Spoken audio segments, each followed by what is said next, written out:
Assalamualaikum warahmatullahi wabarakatuh. Kembali lagi di pembelajaran fisika. Hari ini kita akan belajar tentang grafik pada gerak. Oke, langsung aja.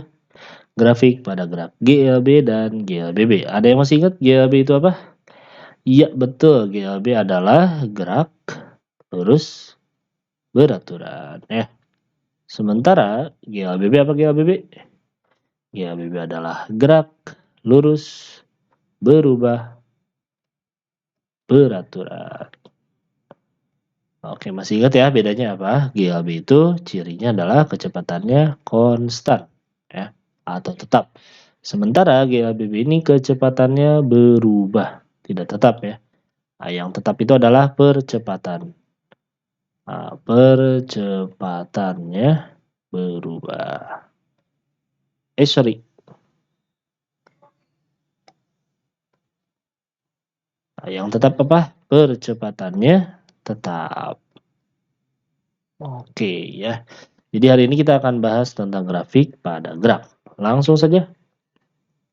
Nah, grafik pada GLB, yang pertama adalah kita akan ngebahas tentang grafik pada GLB nih. Oke, grafik pada GLB. Ada yang tahu GLB kan gerak lurus beraturan ya.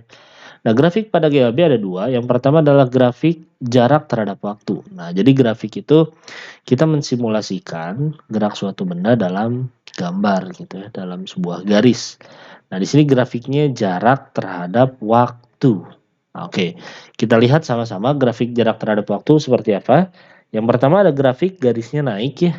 Nah, ini cara bacanya nanti kita akan jelaskan. Kemudian ada grafik yang lurus, kemudian ada grafik yang menurun. Nah, grafik yang naik. Pertama grafik yang naik nih.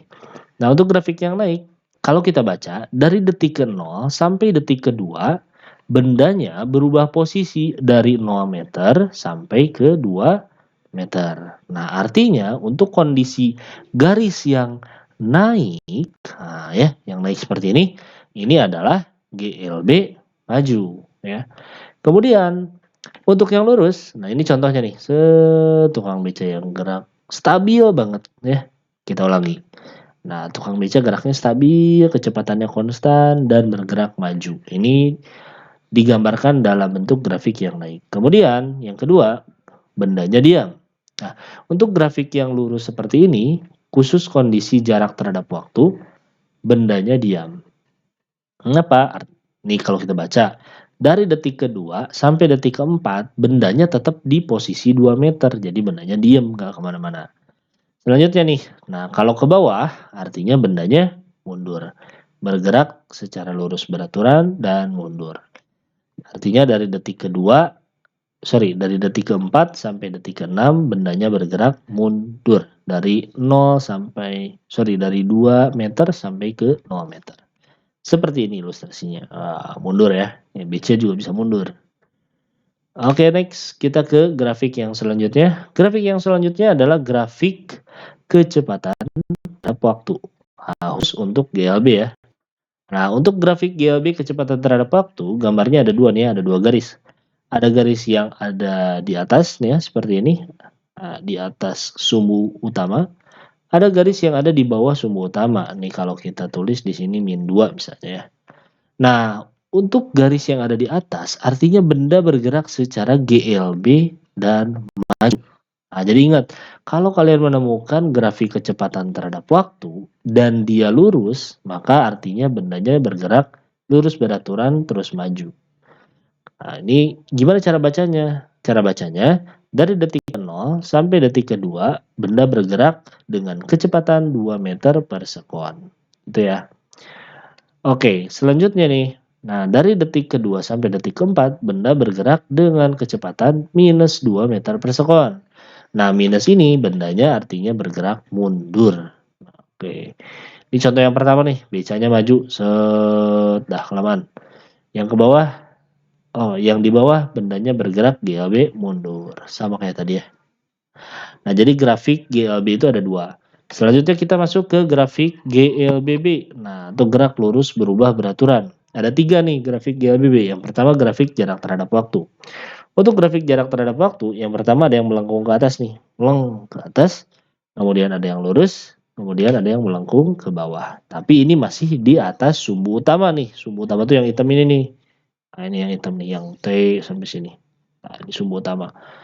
Ada juga garis grafik yang ke bawah. Terus lurusnya juga ada yang di bawah, dan melengkung naiknya juga ada yang dari bawah ke atas. Gitu. Ini melengkung ya, spesialis melengkung, bukan garis lurus. Oke, ingat-ingat, untuk grafik jarak terhadap waktu dan kondisi geraknya adalah GLBB. Nah, grafik yang pertama, garis yang pertama ini menunjukkan benda bergerak secara GLBB maju dipercepat.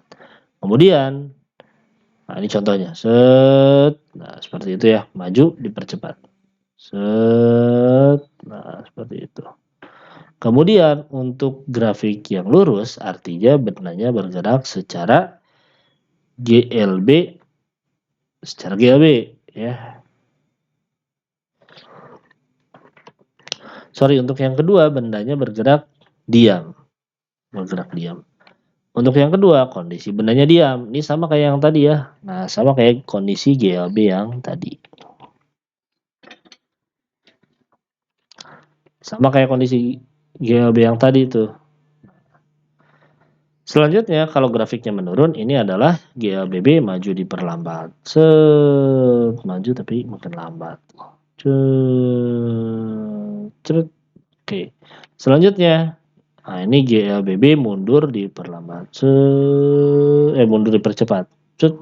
Nah, gitu. Ulangi. Set. Asalnya lambat-lambat makin cepet. Kemudian grafik yang di bawah ini sama, yang sebelah sini ini sama dengan yang di atas ya, bendanya diam. Kemudian yang terakhir kalau melengkungnya ke atas, naik ke atas ya, dan itu ada di bawah sumbu, artinya bendanya mundur diperlambat. Oke, selanjutnya kita akan menuju ke grafik kecepatan terhadap waktu untuk GLBB. Nah, grafik kecepatan terhadap waktu untuk GLBB, yang pertama ada yang naik, nah yang lurus, yang ke bawah. Hampir sama, bedanya adalah untuk grafik kecepatan terhadap waktu garisnya tidak melengkung alias lurus ya. Hampir sama nih. Oke. Kondisi pertama, nah kalau grafiknya naik, ini artinya bendanya GLBB maju dipercepat. Nah, kemudian kalau lurus artinya bendanya GLB maju. Kemudian kalau menurun, bendanya GLBB maju diperlambat. Kemudian kalau di bawah garis dan menurun, itu dia mundur dipercepat.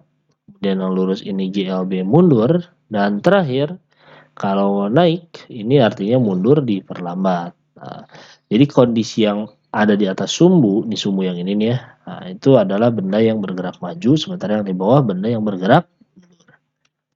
Selanjutnya nih, grafik GLBB percepatan terhadap waktu. Nah, ada dua nih percepatan, yang garis pertama yang di atas, garis yang kedua yang di bawah. Bedanya apa? Yang di atas GLBB-nya dipercepat, kalau yang di bawah diperlambat. Next, selanjutnya kita akan ada soal menghitung jarak dan perpindahan pada grafik GLBB. Nah, gimana sih cara ngitung jarak? Nah, untuk menghitung jarak itu sebenarnya luas kurva yang diarsir. Ya, luas kurva yang ada di bawahnya. Gitu. Sementara kalau perpindahan kurva atas dikurangi kurva yang di bawah. Oke, contoh nih ya. Misal kita contoh. Misalnya carilah jarak ya dari titik A ke titik C ya, A ke C. Nah, perhatikan. Dari A ke C kalau kita lihat ini gambarnya kita gambarkan ulang ya di sini. Set set. Nah, gini. Nah, bentuknya kayak apa ini? Iya, trapesium ya. Trapesium. Dari sini ke sini itu 4.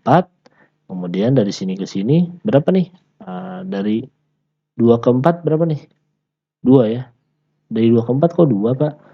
Iya, dari 2 ke 4 jaraknya berapa ini dari sini ke sini?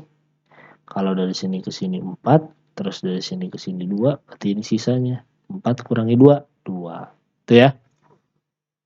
Oke, kemudian dari bawah ke atas, dari sini ke sininya, oke, 2 juga kebetulan, 2. Nah, untuk mencari luas trapesium, kali kita mencari jarak ya. Untuk mencari luas trapesium, itu A tambah B bagi 2 kali tinggi. Nah, ini rumus trapesium nih, ingat-ingat. Atas tambah bawah dibagi 2 dikali tinggi. Atasnya yang mana? Nah, atasnya yang sebelah sini nih. Atas tambah bawah itu artinya 2 sisi sejajar ya. 2 sisi sejajar. Oke, 2-nya kita tulis 2. Atas ditambah bawah, bawahnya 4. Oke, dibagi 2 dikali tinggi. Tingginya berapa? Tingginya 2 di sini ya. Oke, tingginya 2. Nah, 2 tambah 4, 6. 6 dibagi 2, 3 ya. 3 kali 2, 6 juga ya. Maka jawabannya adalah 6. Nah, jarak yang ditempuhnya adalah 6 meter. Gitu ya. Itu untuk menghitung jarak. Misalnya ingin mencari perpindahan ya. Nah, perpindahan dari titik B ke titik E ya. Nah, misal dari titik B ke titik E. Sampai sini nih. Oke. Perpindahan B ke E. Oke, kalau kita lihat gambar B ini sebenarnya kayak gini nih ya, trapesium juga. Sama nih, sama kayak ini. Hampir sama. Ya emang sama sih.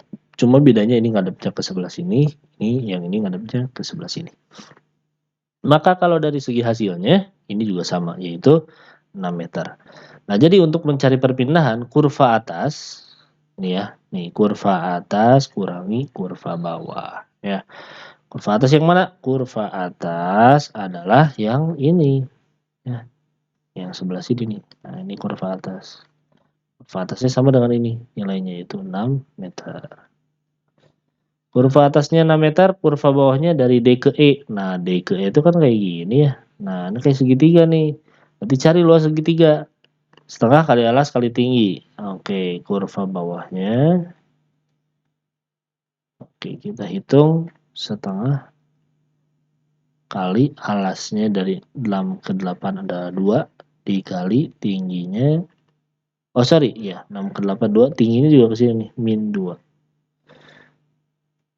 Coret, ceret, hasilnya adalah min 2. Nah, jadi berapa perpindahan? Nah, perpindahan itu, oh sorry, ini minnya nggak dimasukin ya. Ini 2 aja. Jadi kurva bawahnya adalah 2 meter persegi ya, karena luas. Nah, ini 6 meter persegi. Sorry, ini bukan luas secara artian luas ya, sebenarnya cuma angka. Oke, ini salahnya di sini. Dan di sini. Jadi bukan 2 dikurangi, ya dikurangi 2 nggak ada satuannya. Kurva atasnya bukan meter ya, hapus juga nih. Kurva atasnya bukan meter, ini juga bukan meter. Ininya bukan min. Oke, 2 ya, 2 saja. Nah, sekarang kurva atas kurangi kurva bawah. Kurva atas dikurangi kurva bawah. Kurva atasnya 6, kurva bawahnya 2, maka hasil perpindahannya adalah 4 meter. Nah, seperti itu ya, untuk bagaimana cara menghitung jarak dan perpindahan. Sekian dulu video kali ini. Silakan dicatat informasi-informasi penting. Assalamualaikum warahmatullahi wabarakatuh.